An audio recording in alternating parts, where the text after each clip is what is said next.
शनिवारी दुपारी राज्य महिला आयोगाला प्राजक्ता माळी यांचा तक्रार अर्ज आला.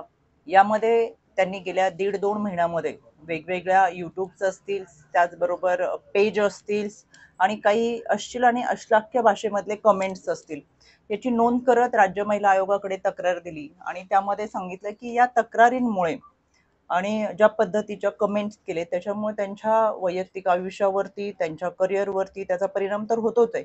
पण अतिशय वेगळ्या पद्धतीने जी विधानं केली गेली त्याच्यामुळे चारित्र्यहनन करत खऱ्या अर्थानं याचा प्रचंड मनस्ताप पूर्ण कुटुंबाला देखील होतोय.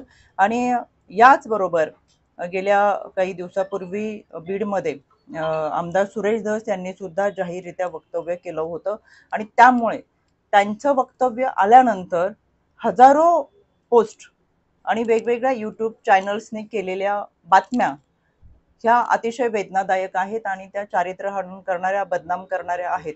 आणि त्या अनुषंगाने राज्य महिला आयोगाने त्याची दखल घ्यावी आणि त्यावर कारवाई करावी.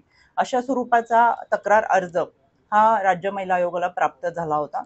यामध्ये 2 दिवसाच्या कालावधीमध्ये संबंधित आमच्या आयोगाचे वकील आणि त्यामधील तज्ज्ञ यांनी सर्व शहानिशा करून हा अर्ज आज दुपारी मुंबई पोलीस आयुक्त यांच्या कार्यालयाला पाठवलेला आहे.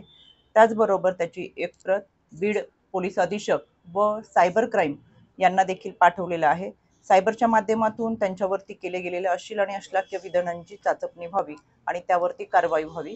राज्य महिला आयोग आणि मुंबई पोलीस आयुक्तांना पत्राद्वारे निर्देश दिलेले आहेत.